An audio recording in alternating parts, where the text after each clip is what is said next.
In some ways, movie making is the way I live my life. And many people, in this case, thousands of people, they spend nearly 4 years in an endeavor to tell a story they believe in. So it's a big responsibility. We work very hard, day and night, soulfully. We take a leap of faith. I always do this big lock ceremony. It's a movie tradition, and you can pray to anybody you want. It's not really religious. We just pray to whoever in charge just above us in that location that give us good luck, provide safety and good spirit. I think that's a very implicit and powerful force that bound us together when we're all in silence and have private, collective good thoughts about the project. I just love that. We're making a very special movie. Are you ready? Yeah!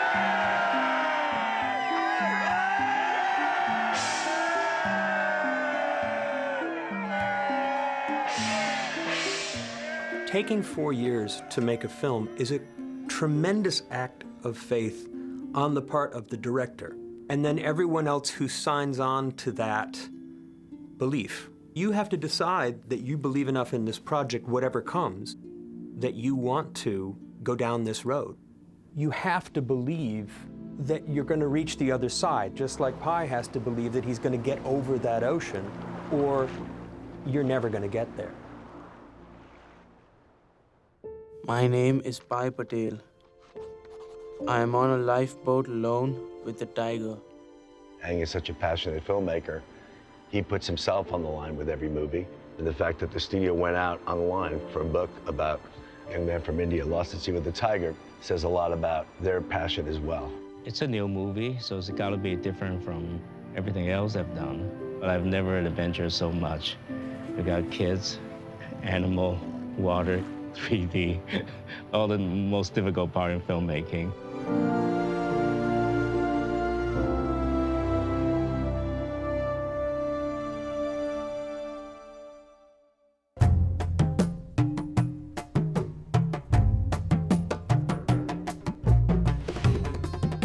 I wrote Life of Pi because I had to. That story took possession of me, took hold of me. In a sense, my whole life led up to that moment where I was in India, and I opened my eyes to what was in front of me. And what was in front of me was a lot of religions and a lot of animals. You can already see there at the beginning of Life of Pi, this connection between the animal world and the spiritual world. I get attracted to the book because we have emotional attachment to the unknown, something overpowering us. We're like that boy in the middle of the ocean. How does it feel like to have faith, at least for a period of time? Which means that you have to believe in something that you cannot prove. I think that dimension is a universal sort of need. I give myself to you. I am your vessel. Whatever comes, I want to know. In October of 2002, producer Gil Netter called me and said, "This book is available and I'm very passionate about it. Would you want to buy it with me and let's develop it together?" And I had been very interested in it, wondering how it could possibly be brought to life as a movie. And so we optioned the book from Yan. When I was told Fox was interested in buying Life of Pi, I thought they were insane. How can you make a movie out of Life of Pi? It's really complicated. It's on water, it's animals, there's a lot in that novel, but okay. And then as it became a reality, I was totally thrilled. I actually had read the book years before while I was working on Finding Neverland, and I said to the director at the time, "I just read this great book." And he said, "Oh, really? Is it a movie?" And I said, No, it's too hard. It can't be done." Action! The only thing that I thought of was this needs an absolutely brilliant filmmaker to bring it to life, and there aren't very many people that I felt could do it. Elizabeth has a reputation, be a true supporter of filmmakers. Her reputation precedes her. I met her along with Gil Nader, the person who brought her the project. They both have long history with the book already. And Gil showed me his book of Life of Pi. Over the pages he had notes. The book is like this, the original is this big and his book is like this, He went through a lot with the book. It's for both of them, it's their dream project. We met with Ang, and he was very unsure, and he said at the time that he needed to go off and do the project Woodstock that he was about to start filming. I told them, don't wait for me. When I'm done with that, if the project is still available, we'll talk. And then nearly a year later, I was finishing up that movie, and they called, no, we're not going anywhere unless you definitely say no to us. We're not going anywhere. So that was very sincere. I was quite touched. Ang was one of those magical filmmakers that you know could masterfully handle this very challenging material. Well, he was the perfect choice. Ang's done very intimate, emotionally powerful movies, like Brokeback Mountain, for example. But he's also done big productions like Crouching Tiger, Hidden Dragon, Hulk. So he has the capacity to both do the small and the intimate and the large and spectacular. And that's what you want with Life of Pi, because it is a very intimate drama, but at the same time, it is a very complicated movie. Despite the fact that it's one actor, one tiger on a lifeboat, it's pretty simple. Well, to pull that off cinematically is extraordinarily complicated, and Ang Lee has a know-how and a determination to pull that off. He said this is going to be extremely difficult, but the first step is to see if we can even come up with a screenplay. With the collaboration of screenwriter David McGee, he agreed to embark upon development of a script. I got a call from my agent, I think it was a Monday night, and on Tuesday I met Ang, and we decided essentially that we were going forward from that point. Not knowing whether or not we could actually accomplish it was a big concern, and in fact, about 3 or 4 weeks in, I said to Ang, I really don't know how to write this one. And he said, well, neither do I, and I felt better immediately. David is a very devoted writer. I can give him dozens and dozens, scores of notes, thoughts, and he'll come in a day or two, he'll get it done. It's a long journey for him. From beginning to end, actually, to post-production, we're still writing. So he's with us for all this time. It was great that there was a writer that had a really strong collaboration with Ang, because it was channeling Ang's vision into the screenplay that made it actually a movie that he was prepared to do. There were several challenges. The first one, it was about a completely different culture than we're used to being exposed to. There were all sorts of religious undertones, and at the same time, it wasn't a story just about religion. We wanted it to be an exciting adventure story. And then, when you go on the boat, it's very hard to look into that boy's mind and find out what's going on with him as he tries to figure out how to survive. We found Stephen Callahan, who had written the novel Adrift, about his experiences being adrift at sea for 76 days. And we went up to Maine for a long weekend with Stephen. I was mentioned in the book by name, and so I think they tracked me down. When I was a young man, I built a little boat and sailed it to Europe, and was coming home, and something hit the side of the boat, and I spent the next 2.5 months learning to live like an aquatic caveman and drifting basically 2,000 miles before I hit the Caribbean. An ecosystem developed around the raft and followed me the whole way, and that's what a lot of this story is about, the ecosystem of the ocean and how Pi ends up learning to live on that. We talked about his experiences, how it affected him spiritually, personally, how it changed the direction of his life, the ways in which it did. That was our first concrete building block for the script. And a couple weeks after we met with Stephen, Ang and I went to India, and we went to all the locations in the book. I want to start in India. I've never been to India.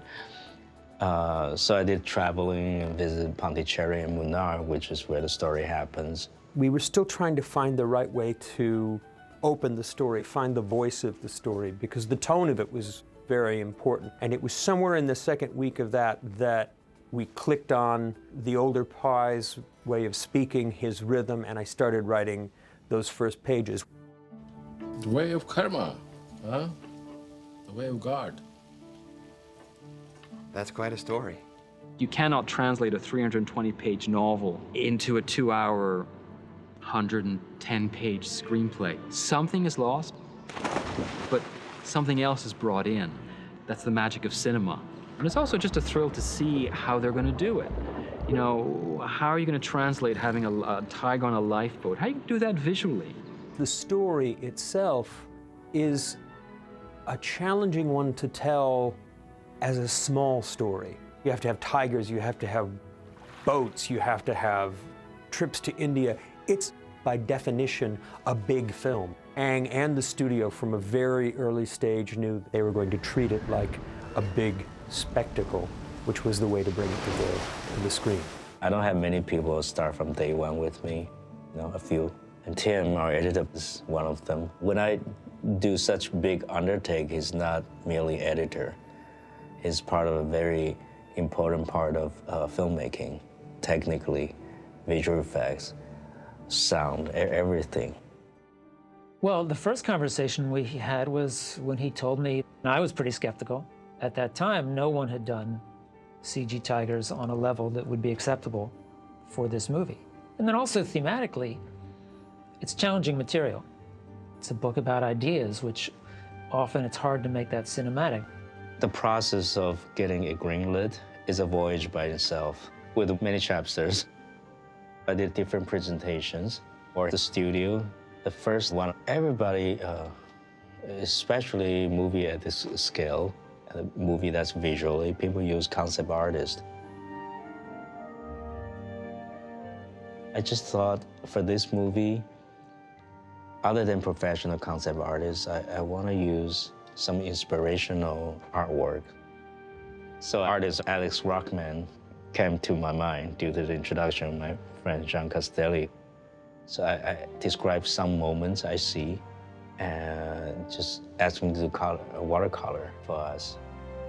Or like ocean with golden clouds, boy and the tiger, small boat.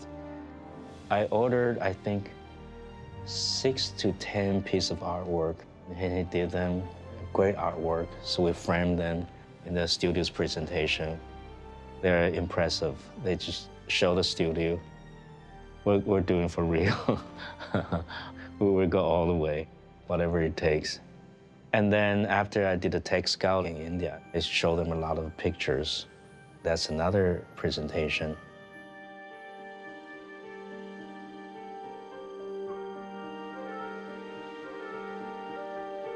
And finally, I had a 40 minutes animation previs. The previous team from Heilong company was led by 2 brilliant animators, Brad Alexander and Gary Lee. Come on! Come on! Come on!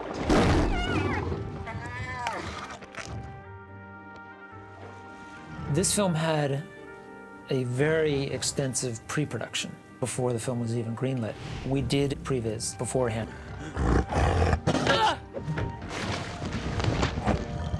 Where essentially in the computer you block out all the action.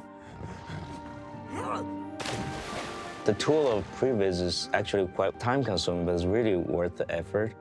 We used to do storyboards so we can meet. We can present to the studio, this is what I want to do.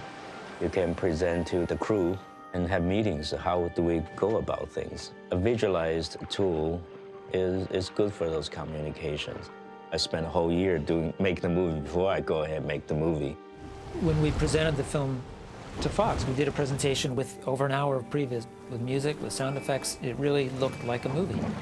Tom Rothman is a big, pivotal person that convinced me that they actually is going to do it. So when they actually say, go ahead, go get them, I was really relieved that, okay, we get to make this movie. Because for many people, they already worked with me for over a year. So that's a goal by itself. Of course, the challenge just began. We still have 3 years to go. The machine started. What was originally 2 people and then 3 people became 5 and then 7 and then 9 and then 14. And then there was a small office in New York trying to make plans to shoot it, dealing with practicalities. When you actually have to shoot something of this scale, you have to change things considerably just to make it work. Why were you following me? What? You were following me, weren't you?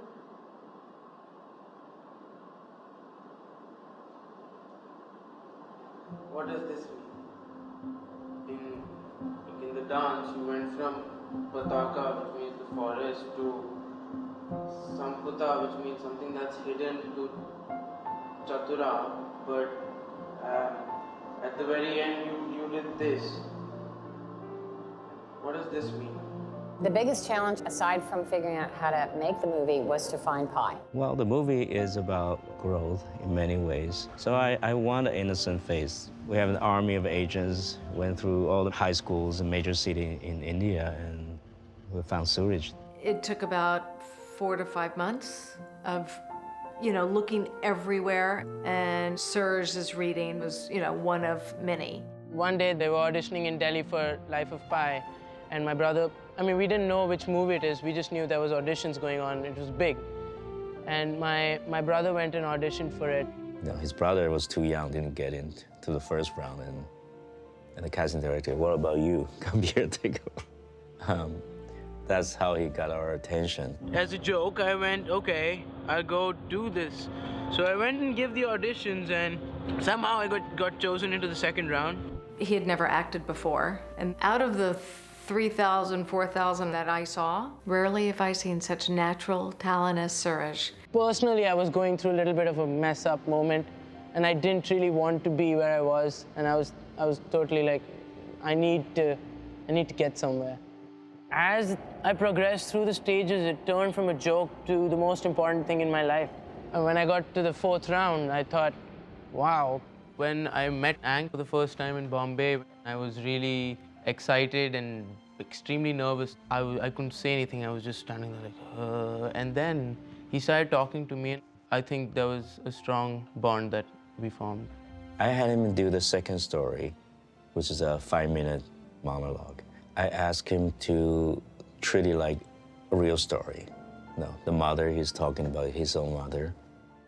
He left the knife out on the bench, cut out his heart, and I ate his liver.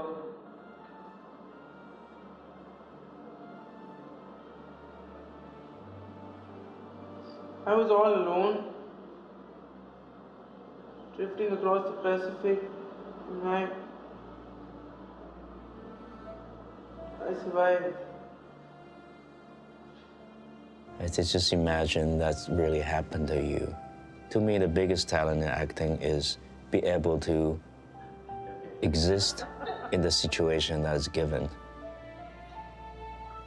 That's incredible talent. 2 months later, I get a call saying, you got the job. I was Pi. We send the tape to the studio and we have a movie. If we don't have the kids, we don't have a movie. He's that good. He's very effective, very focused, all the sign to be a great young talent, and he has the face. Ang knew right away, and when he presented him to us, the feeling was pretty instantaneous that he had picked, indeed, the right young man. And then one day, suddenly I'm like, oh, you're going to Taiwan next week. And I went to Taiwan next week. His mother made me his guru without asking me. I got to perform this ceremony. I'm the guru. So I took on him. I think we deserve each other. So I thought I don't have much time with Suraj. By 3 months, I can drill him into a good actor. Maybe I just go straight to yoga instead of acting lessons. I don't practice yoga, but I know a little bit about acting. There's a good reason why acting classes all have similar method. I think it's a very speedy way to drill somebody into acting, into an actor. I think it's very efficient. I just go to the core. I think it's very helpful for him, and also taking the class together with him, I get to see how he developed as a person, as an actor. They were looking for somebody to help the training of Suraj from the yoga point of view. The things that Pi had to go through relates very much to a lot of the profound principle in yoga. The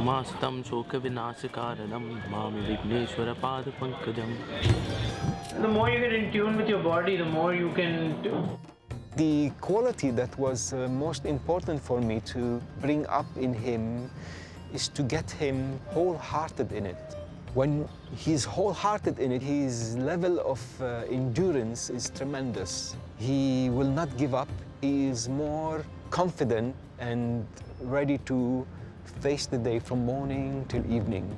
We did yoga every day together. There was meditation, breathing, then stretching exercises. Ang gave me acting classes. We did plays together. He gave me a lot of books to read. He gave me a lot of movies from that period, 1960s, 1970s. So a lot of things. It seems like his last lives were doing acting. The training is really about awakening him, reminding him of what he used to know. Hey, Nikki, you bring those ankle weights with you? I'm the fan, man.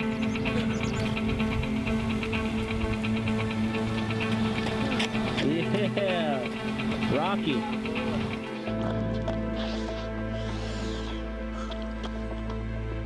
This movie was hard for me. It tested me physically and emotionally in every sort of way. Well, when I first came here, I was a twig. I gotta say, I was a twig who didn't do much. Then everything changed. I was worried in the training. He's not the most disciplined kid in India. That being said, we spent 3 months in Taichung, go through the drill, the boot camp, everything. There's specific scenes in the film that he has to be able to perform physically. So he has to be able to support his own weight. He has to have core strength. So Cameron developed the full training program for Serge. The stunt team, Charlie, Cameron, all these people, they build me physically. They're amazing trainers. Charlie knows exactly what he's doing, and Cam's just a brilliant trainer. He knows how to deal with people. He knows almost everything about whatever you want to ask him. In the beginning, I didn't like them because they worked me real hard, but eventually I realized that they weren't working me very hard. I was just working hard to be very lazy. Ang's formula of training actors was basically putting them in almost every situation in the movie, especially the physical ones, and preparing them for those moments in the film when they need to kind of go beyond what they would do in normal life. I make those movies because I want to experience them. So I want to be on the raft alongside a lifeboat like Pi. I want to feel how that is like. So me and Suraj sit at water and drift for a while. That was very inspiring. Suraj's training had a lot to do with survival. First of all, taking a young boy in India who is very similar. Suraj was a young, innocent boy growing up in India, but all of a sudden, now he's stuck in the ocean and he had to learn survival skills. Our stunt coordinator, Charlie Crowell, and his team had to teach him how to swim, teach him how to survive in the ocean, teach him all the various skills that are involved in managing a lifeboat, dealing with waves, dealing with storms, and also doing his own stunts. There you go. Now you got to be able to tie that off and stay up close to the boat. The fact that I didn't know how to swim really was disturbing me right from the beginning, as this was a water movie. Suraj had never seen ocean in his life before that point. Couldn't swim. I tested him. He could hold his breath for 15 seconds. I need 1.5 minutes to do 1 minute take. Not knowing how to swim in the beginning, he clearly wasn't a certified diver. We took him through a certification program so that when we have him doing these free swims, he has to be able to stop underwater if he needs air and get air there. So getting him certified is an important part of the whole process. There would be breath hold exercises and, pulling ropes underwater. There would be weights, holding it down. And we swam a lot of every day. I was so used to swimming that by the end of it, I felt like a fish. I didn't have to think about anything. He can do about a 2-minute breath hold right now. He can actually become neutrally buoyant on his own. Free swimming, no mask. He's doing very well.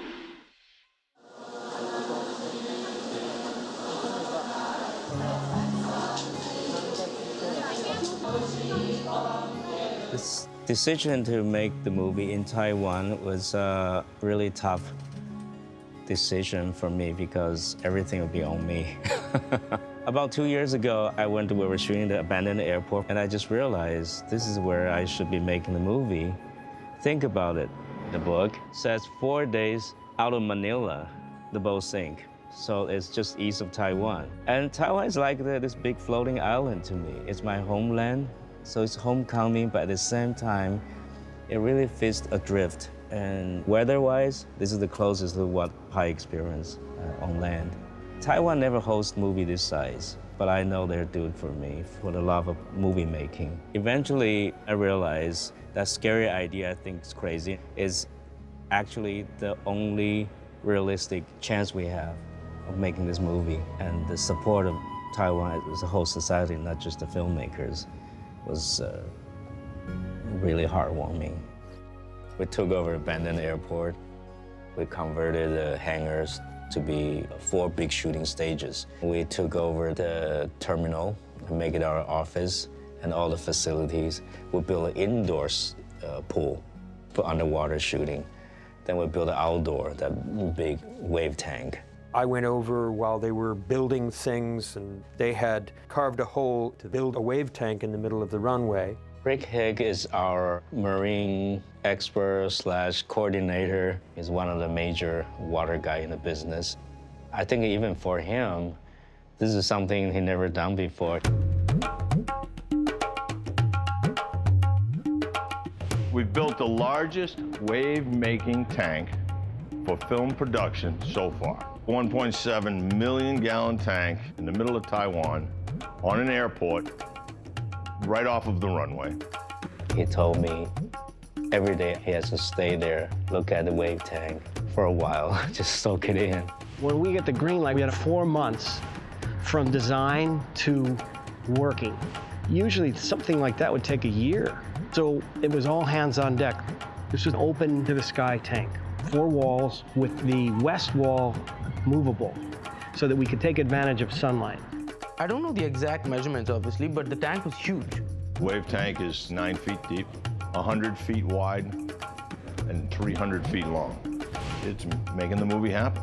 It was like a custom design for Ang Lee.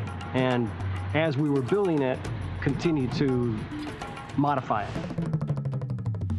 The wave tank was going outside my office window while I was still writing revisions to get the thing ready to shoot. We're building a studio and environment while we're making a movie. We created all that during pre-production, so it's like 2 projects. Since our base is in Taiwan, we started in Taiwan.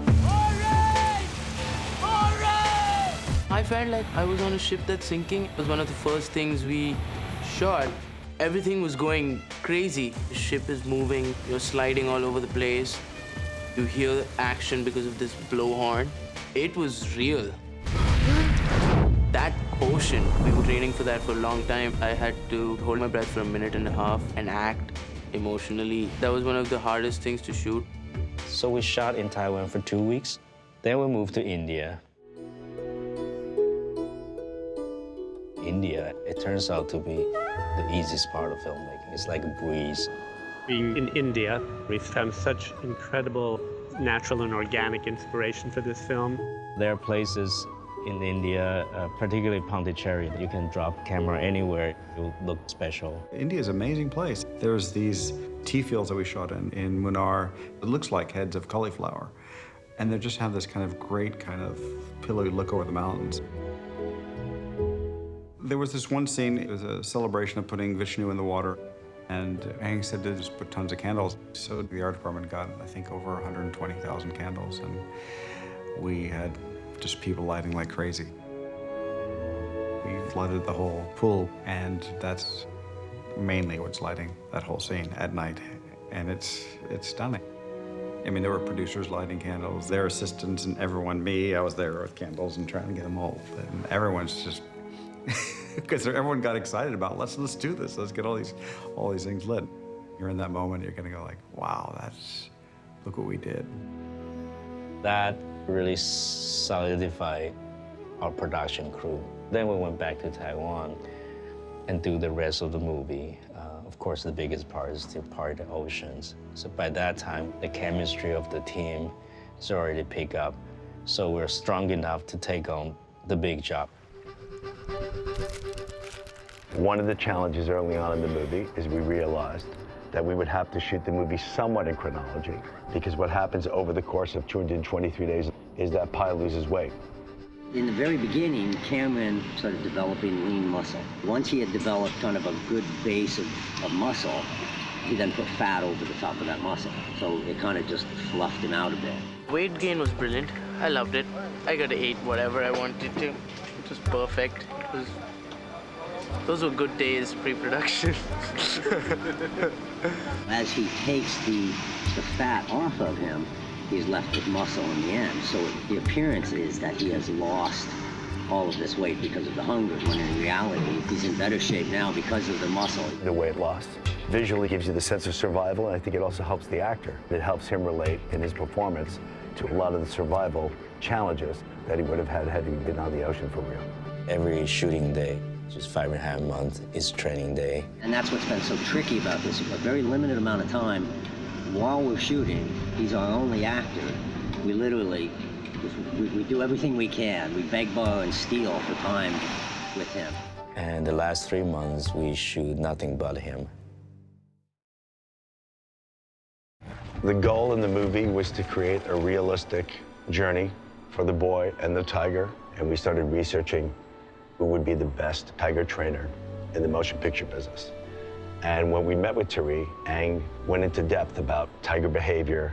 Some of it made it to the script, and a lot of it was just knowledge that we got to understand before we started working with the tigers. When Ang Lee came here to the ranch, I remember that we sat in front of my house.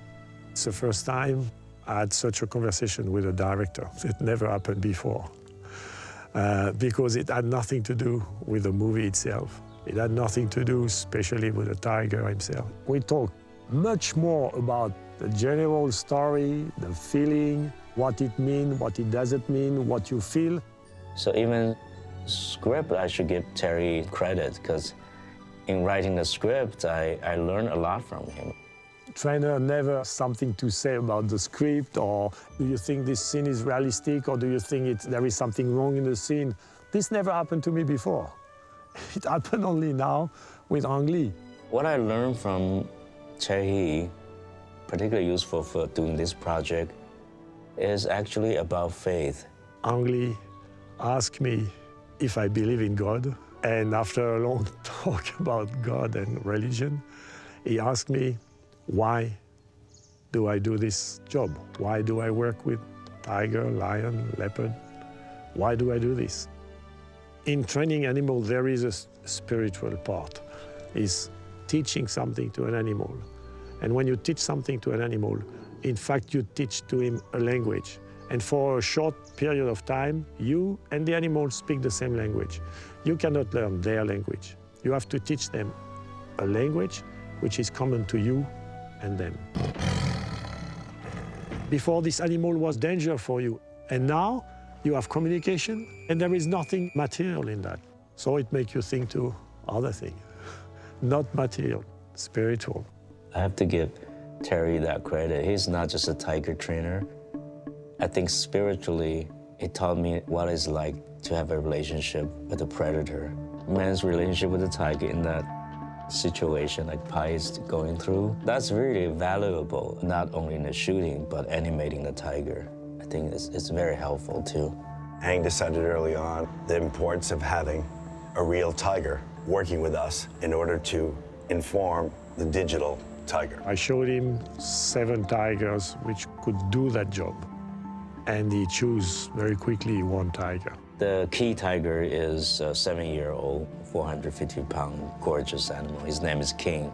Besides the fact that he has an amazing look, most importantly, Ang noticed that he had in Chinese markings on his forehead the symbol of King. And Ang felt, wow, that's almost beyond coincidence. This is something very special. During the preparation of the movie, we talked together about tiger behavior.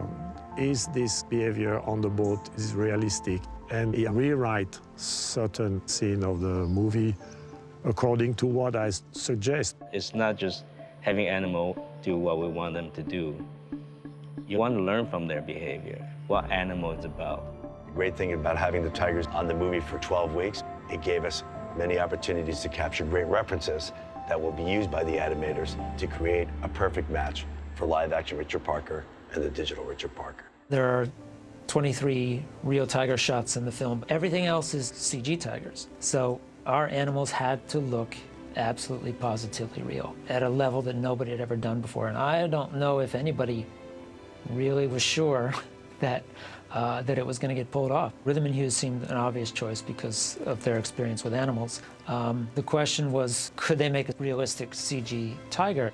And then how much more complication was there in going 3D? It was quite a challenge, and it was a long time before we started to see Richard Parker shots where you'd start to go, oh, this might work.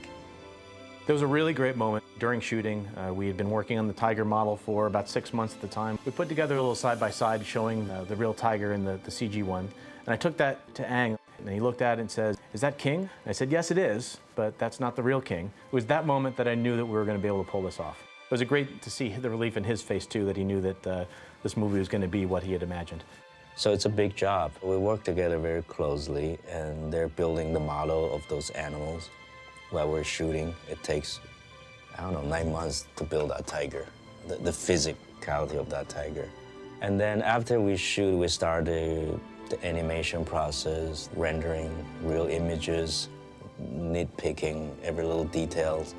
Some shots take 3 months, some shots may take up to 6 months. It's very difficult, long process. Yes! I think all movies should be intimate. That's why we watch the story, because we want to get it inside of us. We want to get the spiritual part. We want the drama. Most of the movie is the boy and the tiger drift on a boat in a vast ocean. It's a very compact situation in space. So you get both the vastness, and also you have to deal with nature and everything. But that's just the backdrop of drama. Ang's vision always has a foundation in reality. Ang has this little room he has in almost every one of his movies called the War Room. Since Pi's at sea for 227 days, Ang broke down each element, mental, physical, emotional, day by day. The film, from a continuity standpoint, from a wardrobe, makeup, everything, is very complicated and difficult. We have Steve Callahan here, who knows so much about the oceans. He's been at sea like pretty much his whole life, and he's seen everything. One of the things that's been the most fun for me is that this is the only project that has brought pretty much all of my experiences to bear all at once. This is what we call the big board, which has all the little details of continuity throughout the movie. There's things like lifeboat raft, what the props are, his skin and hair, his clothes. These are the things that distress over time as he spends more time at the sea and the elements kind of break him down and stuff. Spiritual and physical condition, weather condition, what kind of wave, where exactly the raft is. To map out each day, to chart out exactly where the continuity is. I like to do that. Movies is such an elusive thing. Without the support of reality, it can be anywhere. I get so lost. So those details sort of anchor me and my crew. That said, the progress has to be organic, because I never believe we can do just a plan and execute it. I think those informations not to get us stiff, but prepare us to improvise. So when things come, we're really prepared to adapt to what needs to be done. That's the kind of movie making I would like to do, instead of get lost in the abstract thoughts or dream. Ang really wanted the ocean itself to be a character. We went out in Taiwan, took a Coast Guard cutter out just to research and see what a rough sea looks like, the things the sun does to the water to create these beautiful scapes. He wanted that to be as compelling the journey as all the different things that Pi does along the way. There are a lot of other films that have been set on the water, but this kind of a film where the ocean is such a part of the entire environment, and so that's reflected in how we're trying to introduce a lot of different textures and looks, how the ocean takes on a different character depending on what the sky looks like. So we're trying to bring that to people, that environment. You're shooting a boat in a blue screen stage, and there's a lot that's going to have to come in later. So it was really important that we were there to set up the scenes, and it was talking to Ang about what the possibilities were in a shot-by-shot basis to help him know that what he captured was going to work in the movie.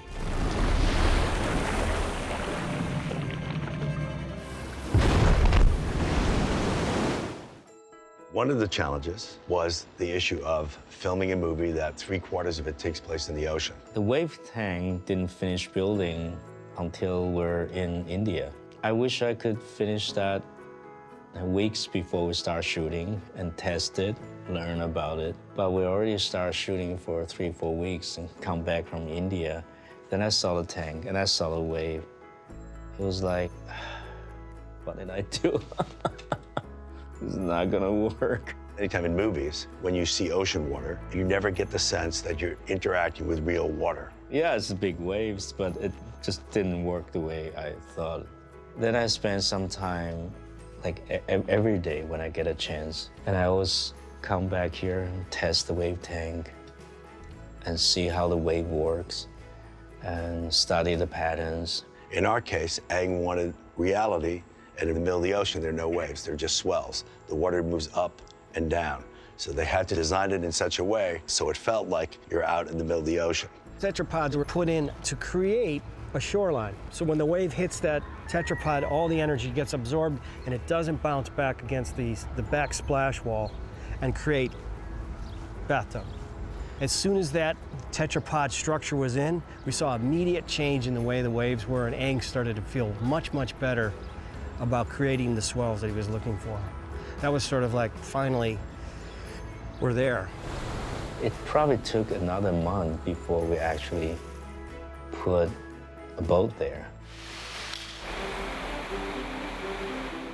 The biggest challenge in this movie was just knowing that we had to be shooting for 2.5 months in this tank of water. We tortured the crew. I hate the tank as much as I love it, it's true. It's just this big, huge water house for me. I feel like it's my home. It was just a lot of work. The grips and everyone trying to pull this camera, this huge camera around with all this apparatus on it. You know, you have to bag the camera. It was a big ordeal. We had a cable cam system that can put the camera anywhere we want in this tank. So I had grids, and then I can kind of move these different systems in. And we had a whole container system around it to control the weather. But between lighting and the grids, it just took a long time to do the setups. You can't put marks down. You have the actor who's, Ang wants big, giant seas. Ang wants a, close-up, and he's going up 8 feet, down 8 feet, up 8 feet. So you just kind of had to simplify your shooting, so you couldn't shoot much coverage. Because shooting in 3D is so difficult, and because shooting in water is so difficult, Ang couldn't do what he normally does, which is go out and get a lot of shots. We had much less coverage than usual, and so that coverage really had to work. So we rely on very concisely managed master shots. That's a risk. It takes experience to decide what you exactly want to do. You don't have safety. Whatever there will make it to the film. You have to make sure that works. In this tank, we had storms and rain and overcast and moonlight and whales with glow and all these different kind of environments. The water movement was achieved by a water blower. Light was achieved by our full control of our water tank, wind by our special effects team, and we came up with thousands of little nuances in between each look for the water surfaces. We're focusing in on the water quality right around the boat and the raft, and then the visual effects people are going to do their magic, which is to take that surface and put it on a larger ocean surface. So here's a shot where Richard Parker comes and tries to attack Pi as he's getting off the boat. This was shot on a tank, so you see we had to replace the entire ocean and blend it in the foreground with the live action. The tank was great. The wave makers gave us some really nice ocean surfaces, but there were times when Ang wanted to push beyond what the tank could really do. The best wave machines in the world could only handle about a 6-foot swell, and he'd wanted 6-meter swells at times. So we had to take the action that we had in the tank and exaggerate it artistically so that we got the sense that he's riding these giant swells that make it look like he's in really stormy seas. While we're shooting, of course, we don't have the scene. We have some water movement he can work with. The rest has to be put in his head. This is why I like Aang, because he can talk to you and make you feel like that character without you even having to do anything. He'll just tell you something and you start feeling that emotion. The way he works with people, you kind of don't really have to be even good at what you... He could just pick up any guy from the street. He kind of did pick up any guy from the street. He just makes a person confident and just go for it, and it works. He's so natural to be in front of a camera. He was awesome. I mean, he did his own stunts. He's hanging on that oar as it's really going up and down. I mean, that's not a stunt double. There was no stunt double. It was just him. And I felt like that when we were shooting, that he's connecting to something that's not there, which I think is just, for a young actor, that was amazing. There's one of the really great stunts is the moment where the lifeboat in the ship sinking sequence kind of flips over and rolls, and he's hanging on the tarp. And that's actually him. So it was incredible. He not only did he act amazingly well, but he put up with the buffeting rain and the physical exertion of doing these. Storm Richard Parker. Storm of God was a very technically challenging scene. Because it's so difficult to shoot in a wave tank, sometimes we would keep rolling and just reset rather than calling cut and starting over again. Wave tank is really noisy, so the only way we could communicate with Suraj was with an air horn. One blast meant cut, and two meant reset and go again. He was way out in the middle of the tank by himself, and there was nobody anywhere near him. He'd actually have to go back and reset all his own props himself, and then start over again. I mean, I went through some crazy things. It was all safe, but it was pretty crazy.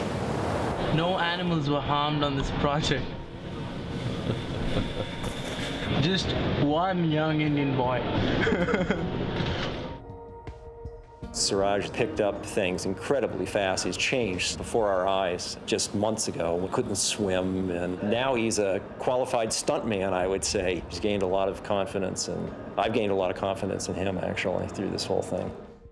I have gone through many journeys in this movie, separately. One being the movie in itself, one being with Aang, one being a spy, and one being with Charlie and Cam. Things I've learned from here are going to help me in high school. I might even do much better than I have ever done. Because as far as discipline and all is concerned, I think I'll just take that and use it wherever I go and whatever I do now. Everybody on the set tells me what to do, but after a month or so, you realize he's the leader of our whole team. How he behaves, how he acts, how he show up is really the spiritual lead to all of us. I think it must be beyond a young man well-behaved or just talent. I think fate brought us together. I think all of them just helped me basically believe in myself more. That's one of the most important things, is just to be comfortable and be open to whatever's happening. You know, everybody goes through hardships. Everybody loses someone they love. You might not get lost in the sea, but you might feel lost in yourself. And all you need to do is kind of find something to believe in, find something that gives you hope, find something that, you know, it kind of acts like a light for you. And if you push hard and really try hard to get to where you want to get, you'll get there. When his last shot was done, everybody was crying. That was such an emotional moment for all of us. It's beyond movie making. It's beyond being a mission. It's what we want to do, what we want to do. They're all great, really rewarding experiences. By working with him, that's quite something. We knew almost from the beginning that the film was going to be 3D. That was because Aang conceived of the project as a 3D film. First of all, it has the vast landscapes of the ocean and turns something that could be a kid on a boat into a very visual journey. The journey of Pi is a grand illusion for me, and that's why I thought maybe 3D with another dimension. It's a silly thought, but I think a lot of projects start from silly thoughts. Claudia Mirandas is one of the few cinematographers that has shot live action 3D. So he did Benjamin Button, of course. He's very artistic, so we snatch him right away. This is Ang Lee's first, venture into 3D, and it's something that needs to be thought through. There's a lot of rules that are in 2D that cannot be used for 3D. We talked a lot about, what kind of experience you want, and we definitely wanted to use it as a kind of way to tell the story. For a long time, as we were working on it, I don't feel like I could trust it. I could not touch it. It's elusive. I could not decide the actual size of it. It's a strange thing. I'm still adjusting to it. There's another stereographer, Brian Garner, that worked with me mostly in pre-production. His animation in 3D is way ahead of us. I don't have a scientific mind, but when Brian Garner explained to me, it's kind of fascinating. I just love to talk to him. Ang speaks in feeling, and I'm a little more technical, so I kind of have to translate his feeling. For instance, if someone wanted to be a little aggressive, maybe you put them a little more toward the screen or back them off. He wanted to play with those different kind of intentions. I think it's a very interesting media, not just for the picturesque or a new sort of media's existence that you can devote your illusion to it.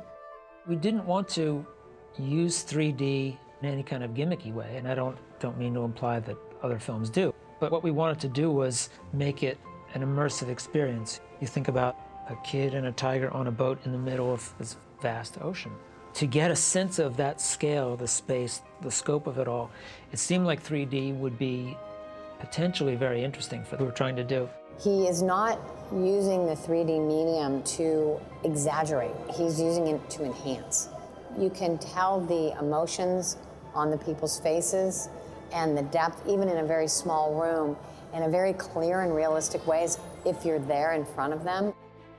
The way he'll bring things out of the screen and go deeper into the screen, he'll use 3D as emotion. We decided early on, since our primary delivery of the film was going to be 3D, we were going to edit in 3D. And so from the first day of dailies all the way through, I worked entirely in 3D. The interesting thing about this film is so much of the directing of the film happened after we wrapped. All those hundreds and hundreds of people, they all go away. And so it's just us sitting in the room, and there's still a lot of work that has to be done to make the movie work. In this case, what's already there was only half of what needed to be there. I talk to Tim than more any other human being. It's like 12 hours a day for half of my career in a room like this. And all of our work with Rhythm and Hues and MPC and our effects vendors, we did all that together. First, he and I would decide what we wanted to do, what we hoped they could accomplish, and then you go through dozens and dozens and dozens of iterations. So first you work out the blocking, then the more precise animation. And so all through that process, we are kind of figuring out together what's going to work.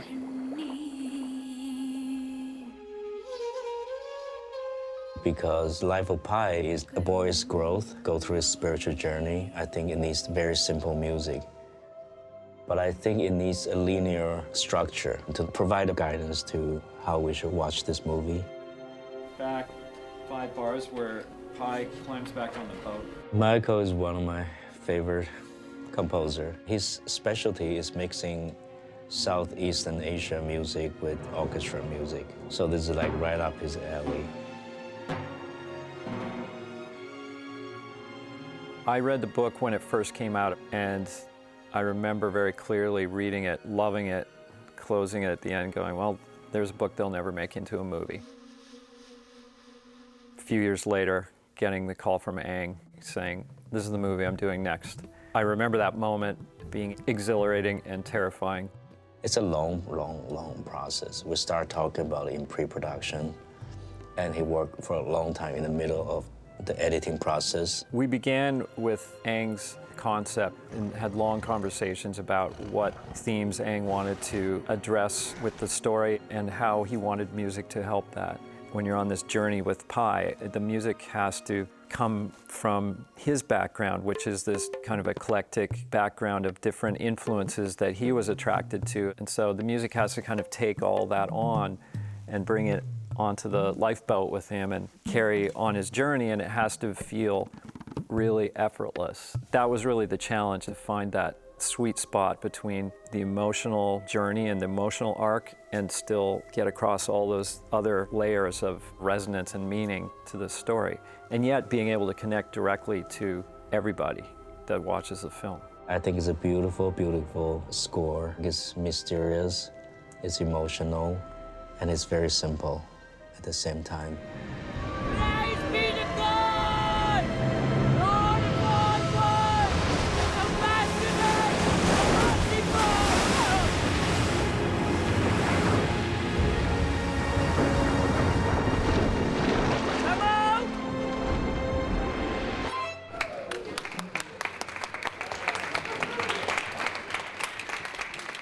I just want to thank you from the bottom of my heart being part of this journey.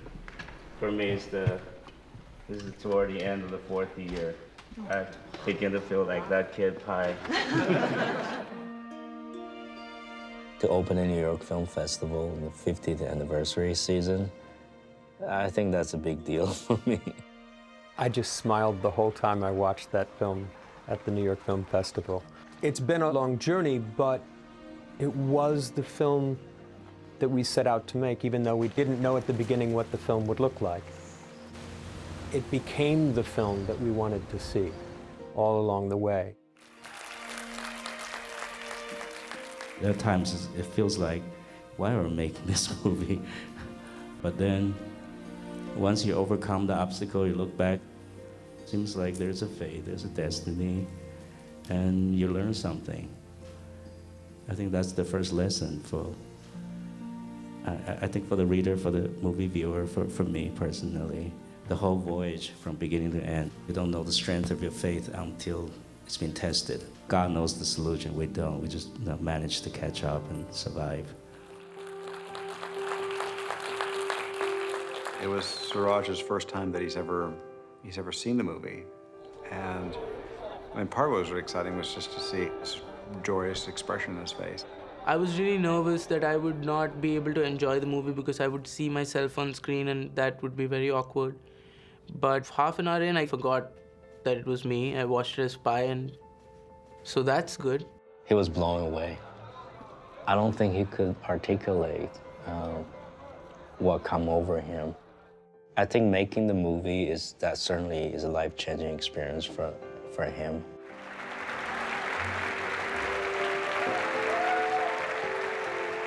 After watching it, yes, I did. Right at the end, I did. An actor who's just given an extraordinary performance you've all seen, Suraj Sharma.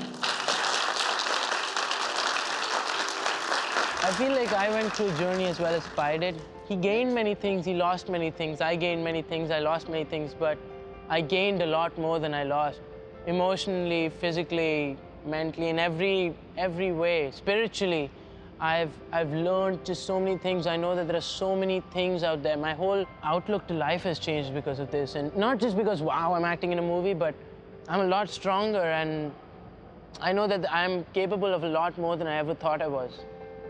I've gained infinite amounts from this. I cannot compare it to anything. This past year has been pretty much everything to me. Now he's going through the Hollywood experience. Promoting the movies, put on the tuxedos, been photographed in GQ and Teenage, Vanity, whatever. I'm still his guru. I want to make sure he's grounded. I always give him advice, and I want to surround him with good people so he can continue to make dreams.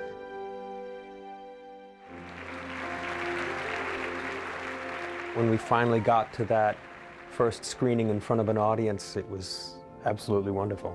This is the proudest I've ever been on anything I've worked on. It's the most fulfilling thing I've done in my career.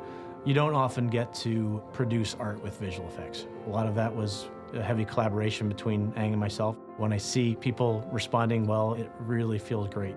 I knew that it was going to be what it has been, which is really the ride of a lifetime.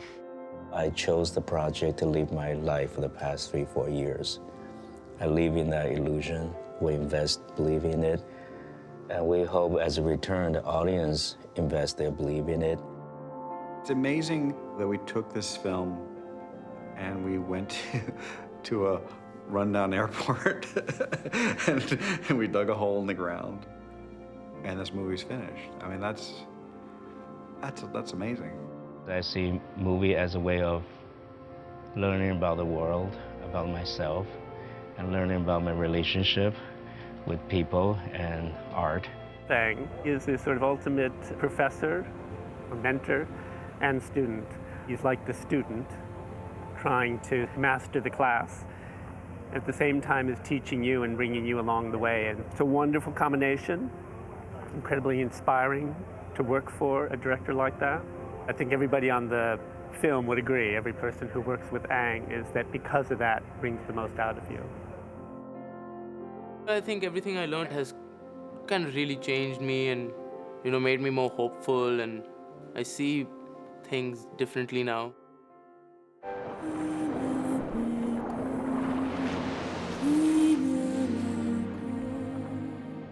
This film, the making of it was emotionally involving, more so than usual. The big thing on a film, you know, for the audience, it's the film. For us, it's the process and the people. All these people who now you're going to say goodbye to. Ang talks about what it's like to conquer a film, essentially, to go on a great journey and finally get to the point where you have reached a moment where the story you're trying to tell in your heart and in your mind and what comes out on the screen seem to coincide. That point of mastery is something that is beyond you, and it reaches for something greater. When Terry talks about training a tiger, he speaks in the same way. It's the same thing with Pi. Without his relationship to Richard Parker, he would not have survived. Training him, forcing him to focus on a discipline, gives his journey meaning. When you're life and death in that situation, in a heightened reality, I think you're in God's zone. I think that's how he feels with the tiger. Sometimes I feel that about myself when I'm doing movies or directing an actor. I think that it is so intense for Pi. This period with the tiger make him touch something that he could never think before. He's a little bit like a saint who has seen God and then has to go through a normal life after. When Pi landed on land, he doesn't have that anymore. I guess that's why I keep making movies, because in between, I don't know what to do with life. I'm like a lost soul. I need something to focus on. It's a precious experience that be able to touch something like this. I think this makes the effort worthwhile. It's not a job. It's how we live our life. We took the journey together. It's a really incredible experience for all of us.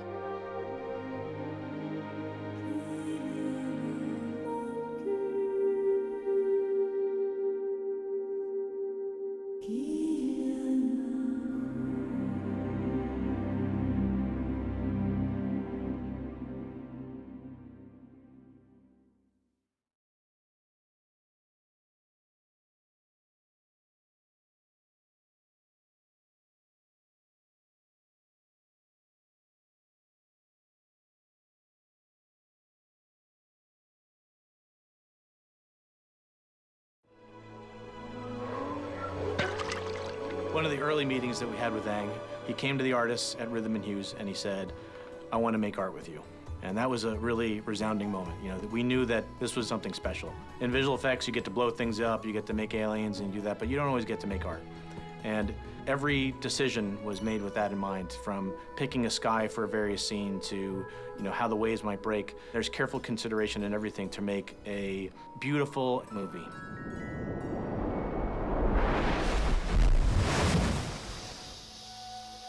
In this film, because of the heavy visual effects, we did a very extensive previs.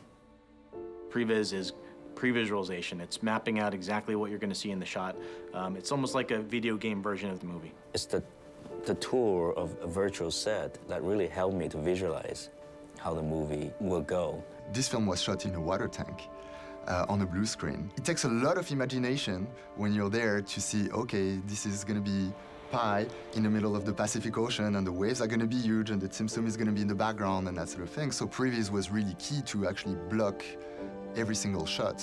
There's so many people involved in the visual effects process that you really want to be able to work in stages, and that's, for us, that's very important, to be able to show the director, okay, this is the layout of your shot. Are you happy with it? Can we move forward to the next step? Because every step is very complex in terms of time we spend. Some of the really important scenes we had to get a handle on early on were the ship sinking, the flying fish sequence, Storm of God. Meerkats, certainly Richard Parker's the showstopper. Also, we have other digital animals. When Bill first introduced it to us, he said, this has to look absolutely real. That drove me. I really love putting photoreal stuff onto screen, especially challenging things.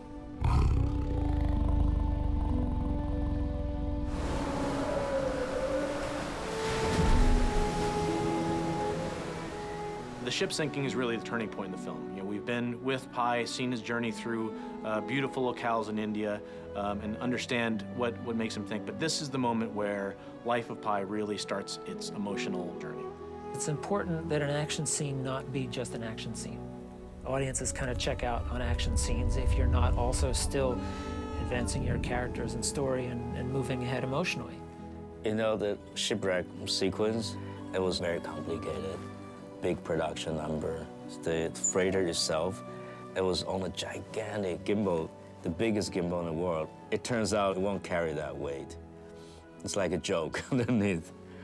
So we got to build 4 towers and fix all 4 corners on the big, strong cables.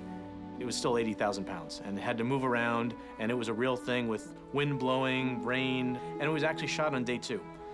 That kind of thing is normally done later in the production, but because Pi makes a journey with his weight from being healthy to getting skinnier and skinnier as time goes on, we had to shoot this in continuity. It's a very ambitious scene. Just in the previs, you look at it and go, wow, how are they going to do this?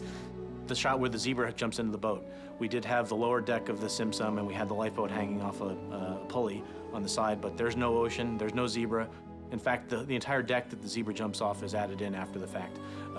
We just talked to the actors and said, here's the timing, here's about when the zebra's gonna jump, and we gave them a little cue for when that was gonna happen and showed them on set where the arc was gonna be so they could have an eye line to track. So there we are on day 2 with a 80,000-pound set moving back and forth and all these technical things, and we pulled it off.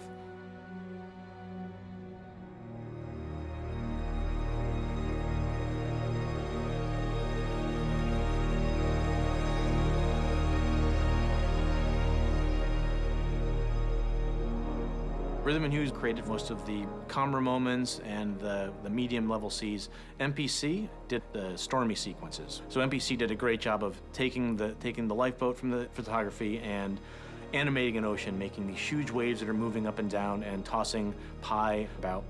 For us, it was that moment where, you know, you start seeing the plates and you see that kids on the lifeboats, in a wave tank, on the blue screen, you're like, oh my God, you know, we have to replace all this and make it a full stormy ocean. You have to believe you're in the Pacific over the Mariana Trench. We did shoot it on a tank, and so there were times where we had to blend the water from the tank into our digital ocean. And to do that in 3D is very challenging, because you have to make all the waves match exactly at the edge. The water is, especially the way Ang described it, was really part of the storytelling.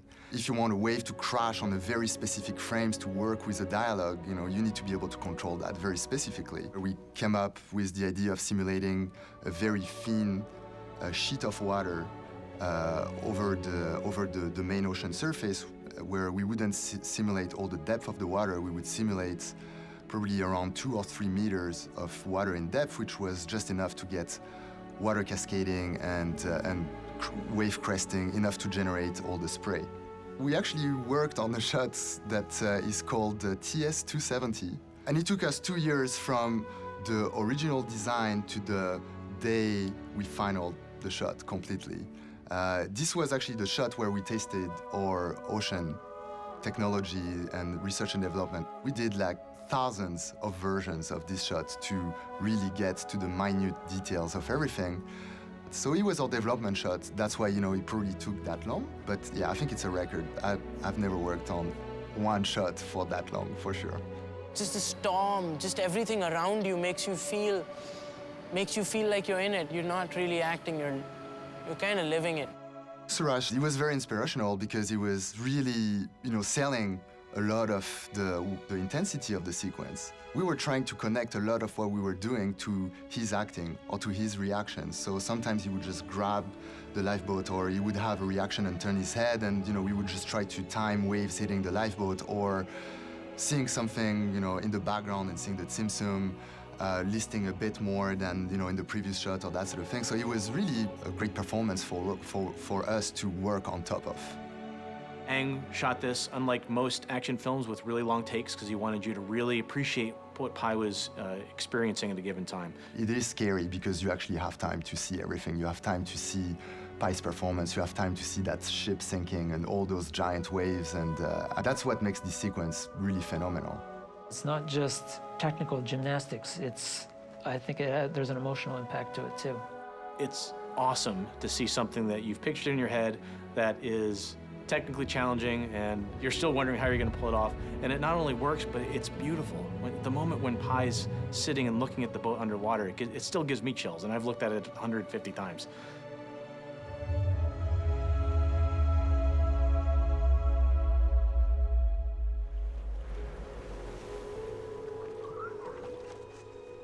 Of course, when Pai starts his journey, it's more than just Richard Parker on the boat. He starts with Harry the hyena, a zebra with a broken leg, and Orange Juice the orangutan. The animals aren't really there, so as Suraj is trying to balance on this boat that's moving back and forth, we had to keep reminding him, oh, the zebra's right there, so don't step on that spot. Or here comes the tiger. And can sometimes give very technical direction. On this film, he often had to, and Suraj would always take it in, make it make sense, and then it comes out again looking like natural behavior, which that throws some of the best actors in the world. Where's your boy, Orange Juice? He's a very impressive kid. Ang could say the tiger is going to walk from one side of the boat to the other, and you could see when he's performing, he's tracking that with his eyes. He's not just mechanically doing it, he's picturing the tiger there. It's the most important thing for a visual effects person who's going to put in something that the actor really believes that it's there, and Suraj just absolutely nailed that every time he did it. We did have a real hyena. Her name is Vlad. She looks ferocious, but when she's baring her teeth and smiling, she's actually laughing. She loves to be tickled. When she smiles, it's this massive teeth that just looks menacing. Ang saw that right away and said, that's Harry the hyena. By bringing the real animal, you set a standard for the CGI companies. This is what you have to match. We did model as perfect a match as we could to Vlad so that we could cut back and forth as well. There are only about 7 shots of the real hyena in the movie. It's still mostly the digital. Whenever Pai is in the scene, it's the digital character. It's the only time we use the real one is on simple insert shots. They're building the model of those animals while we're shooting. It takes months to build the physicality of hyenas, a zebra, orangutan. So it's a big job. Orange Juice is completely CG for the film. Anytime you do a primate, they're so close to people that we start to get really sensitive to what works and what doesn't. And it was really important to sell the sensitivity of the character. There's a special meaning to OJ that we wanted to subtly portray in her performance. There's one shot in particular right before she meets her fate where she looks at Pai, and that's sort of a connection moment that resonates to the symbolic second story in the movie. I told my crew, I said, this is your chance to fool your colleagues and to fool them that what they're seeing is actually a CG creation.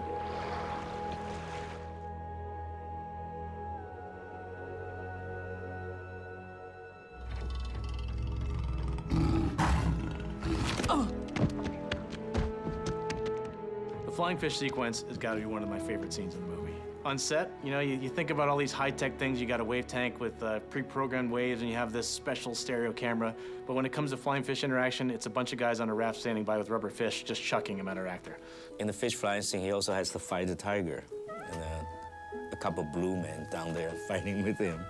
Ang said it would be cool if, I could be on the lifeboat and pretend to be a tiger. And this is amazing stuff because, normally I just, sit behind a desk, work with the animators, and don't get physically, involved on a shoot.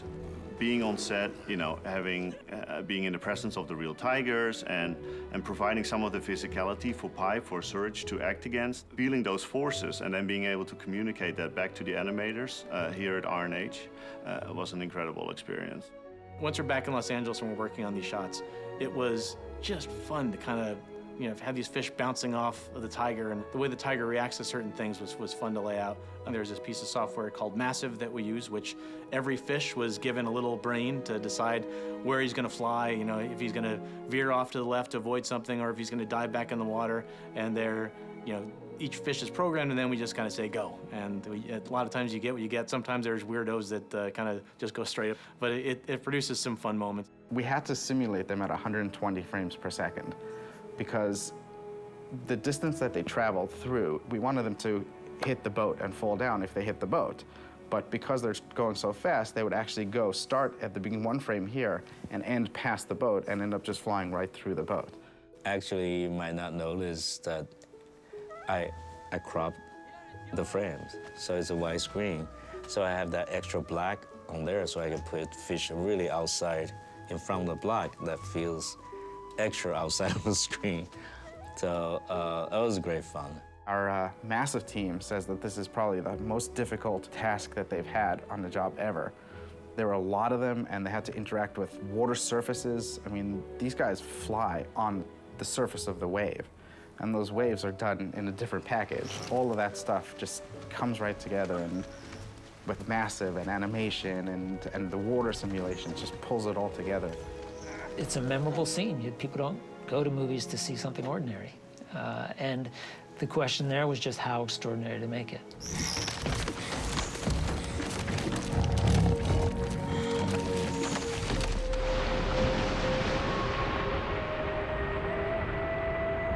Richard Parker! Come on, you have to see this! It's beautiful! With The Storm of God, Ang wanted it to be a realistic storm, but just a little hyper-real. At this point in the movie, in his mind's eye, the storm is going over the top.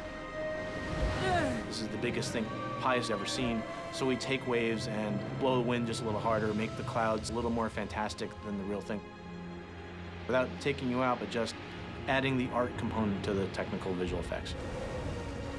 The point is, Pi is experiencing this epiphany, this moment of connectedness with God as he feels it. He wants to share it with Richard Parker, and Richard Parker is just a tiger. He's terrified. He hates the storm, he hates the water, he hates everything, and he's absolutely terrified. And that's what snaps Pi out of it, is his realization that he's actually exposing Richard Parker to an experience that he can't share because they are separate. As much as he wants to share everything with Richard Parker's a tiger, and Pi is Pi, and they're separate, and that realization is what snaps him out of it. We had some shots in the tank, again, with the tank dialed up as much as possible. And then there's quite a few scenes where there was so much movement and there was so much specific choreography that we actually went to a gimbal set. We had the boat on a gimbal with dump tanks around. So we had Serge on the boat being pelted by wind and rain and this giant dump tank that just washes him across the boat. And he did all of his own stunts, take after take. It wants to be a storm that looks amazingly real and scary, but also has to have that extra element. I would like to see them as artists create an impression of internal turmoil. So that's what the ocean's for me. Not really about an impressive storm that scare you or impress you, but to visualizing a person's internal turmoil, and that's has a universal sort of feel to the viewer. And I hope that's moving because it's also about he lost his family and he's spent a long time on the sea. And also he sees the inner beast of a tiger suffering, scared, and not be able to see the light of God. And here's a scene after the storm sequence where our tiger's hanging on. We had to get all the little details, like the water lapping up around his face.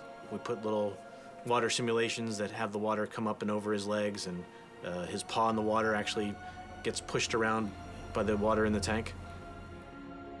We had stereo cameras moving around with a lot of different things to coordinate. There were some moments where we all looked at each other and kind of crossed our fingers and said, let's hope this works. The island sequence, I mean, meerkats. Who doesn't love meerkats? The meerkats, just like the flying fish, were programmed with this thing called Massive, where each meerkat is given a little brain, and they know what their family is, and they kind of hang out with their families, and if someone gets up and looks around, everyone follows suit. We had the automatic ones, and then we had the hand-animated characters, and Eric and his team just had so much fun with that. I think in some of the scenes there were 60 to 70,000 meerkats. That's a bear on any system. You know, they're jittery, they follow each other in a crowded manner. One pops their head up and 10,000 more pop their head up. And they're really cute little characters. As Pi goes through, they look and they all turn their heads and they look at this new thing on their island that they've been on supposedly forever. It's a lot of fun getting these little guys to do what you want them to do. I saw Serge a couple weeks ago after the New York Film Festival. That was the first time he'd seen the movie, and he was so excited.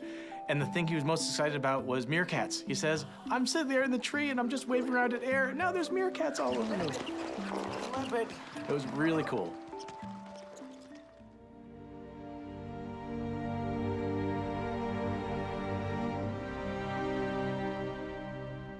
One thing Bill always said was, we'll tell you how it's done when we're done. So we don't know the exact steps it will take, but each new challenge comes up and you sort of hit it head on, solve that, fix that problem, and then move on to the next challenge. And just seeing the whole thing come together when each department has done an amazing job. You yourself, who've worked on it for a year, will look at it and say, is that really CG? You can't believe what you're seeing on the screen, and it's a really good feeling. In visual effects, we tend to look at one shot here, one shot there, and trying to make it as perfect as possible, but it's important to have the big picture. So it was a great collaboration in that sense, where Bill would help us to build up the shots to a level where Aang would feel first comfortable, watching, and that would actually fit right in the film. We basically sat down, all of us, for those 2 years, pretty much every day, looking at every single shot and discussing them through and just slowly moving them forward until the final result. The real joy in this is for people to walk out of that movie and not see our effects at all. And that's really what we strive for. Aang was incredible to work with. Serge was great to work with. One of the triumphs, I think, for the visual effects is that this was a very difficult movie. It was very technically challenging, but this was really one of the times that we delivered art through visual effects. We struggled a lot, and we want to do something quite special. Hopefully never been done before, we think. I think we have very high standard to meet. It's the next level of animation. I think we'll meet that standard. I hope it's a beautiful movie that's inspiring and entertaining for the audience around the world.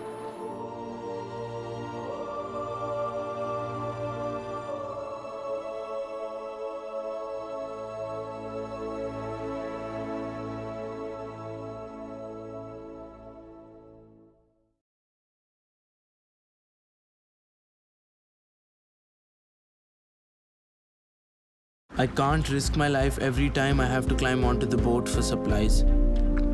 It's time to settle this. The final training, Richard Parker, is a crucial scene. And I want a scene in the center of the movie that everything stops. Forget about story, forget about motivation, just you and the tiger, life and death. It's highly focused, pure cinema. Just a sight and sound, and you feel the threat of the tiger. When you train an animal, after a while, you build a relationship where you are a little bit superior to the animal. He will obey to a superior, not to an inferior. Plus, you have to build a common language for the animal to understand what you want from him.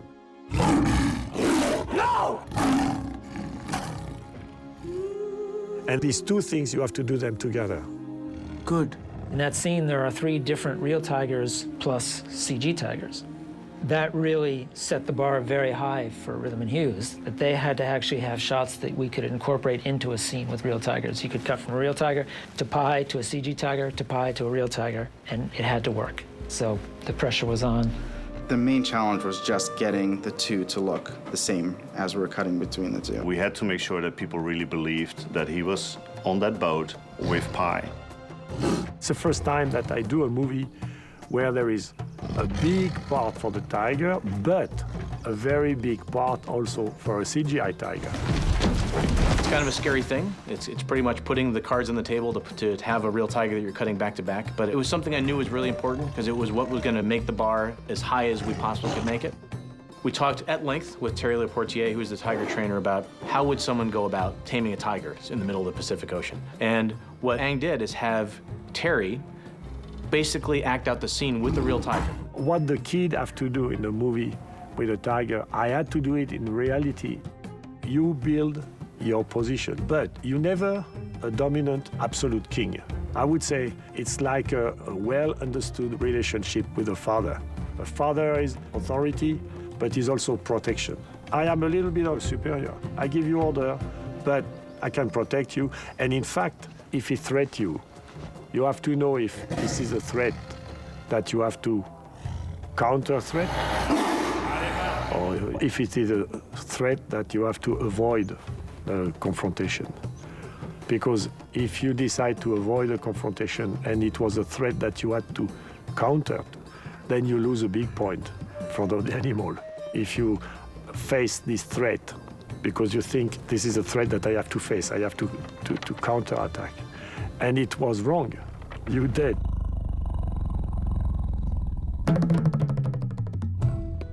We shoot it in a backward kind of order. We shoot the tiger first because that, they spend like 2 weeks dealing with a tiger, and you don't want to work 8 hours with a tiger. Thierry, our tiger trainer with the second unit, shot about 4.5 hours worth of tigers on the boat. So we blocked the scene out with the real tigers and shot the tiger on scenes where it was just the tiger itself. It was actually great. We have a lot of aggressive shots. And then Tim, our editor, put together a scene. I cut the scene, just cutting between previs, Pi, and real tigers. And then Thierry, the tiger trainer, came in and sat with me for a day. And we went through those cuts, and I went through all the different pieces, and he told me what the tiger was thinking at that moment. For example, that shot cannot come before this one because the reaction would not be realistic, Usually when he's aggressive, he's growling, actually he's afraid. He's going to retreat. When he go about business, when he's aggressive, he doesn't make any noise, just go up and do business. There's a scene where the tiger sharpens his claws on a board on the side of the boat. And apparently what that means for a tiger is, I'm really nervous, so I'm going to pretend I'm not nervous by doing this. And, that, of course, hadn't been in the previs, because who knew? You always have to give him another opportunity than confronting you, to give him the possibility of escaping or confronting. Because as soon as he has no other opportunity than confronting, he confronts you. And then you lose, because he's much stronger than you, much quicker than you. Then probably 3 weeks after we shot the tigers, then we shot the side with Surge, after we knew exactly what the action was going to be. We do the reaction shot before we do the action shot. We certainly didn't put Surge in the boat with the tiger. Eric, our animation supervisor, was there to give him an eye line and swat the stick. And I was sitting in the boat, at the other end of the boat, just reading off a script exactly what each beats were and talked them through the whole scene. And then after we shoot, we start the animation process. When we had shots where the tiger and the kid were on the boat together, it's the only way, really, to just get these visuals, accomplished. So this is a great scene. The boat's completely empty when Surge, playing Pi, does his performance, and he had to move his head and imagine where the tiger was going to be at any given time. So we go and add our digital tiger in, add the shadows, and then replace the tank water completely with our ocean. But there were also moments in that tiger training sequence where Ang just didn't get the performance out of the live tiger, just because he wanted a higher level of aggression, or sometimes we couldn't get the camera in the right place. So there are shots in there where we just have boat and tiger. Sometimes it's better to completely replace the boat so that the shadows and other things look as real as they possibly can. Here you see the different lighting passes that take the guy from looking flat lit to actually look like he's being lit in the sun. There's a mirror pass. This actually takes all the light that's bouncing off the boat in the sky and introduces little nuances in the fur to make it look like he's really there. Whatever we do with the tiger, whether the shots make it in a movie or not, or just simply with dealing with them, they recorded a lot of good details as reference.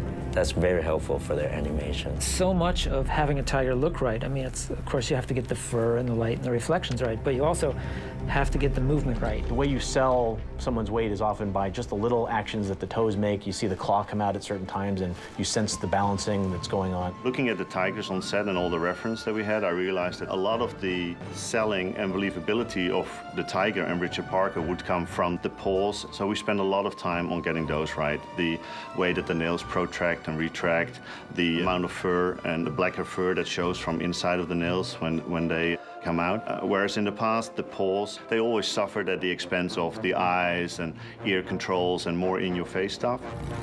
Once that was done, we'd have a team of technical animators go in and make the skin move right, make it shake and bounce as the tiger moves around. Tigers have a very fine but colorful speck. If you look very closely at a tiger, it goes from like red to green to blue. There were 10 million hairs on the tiger.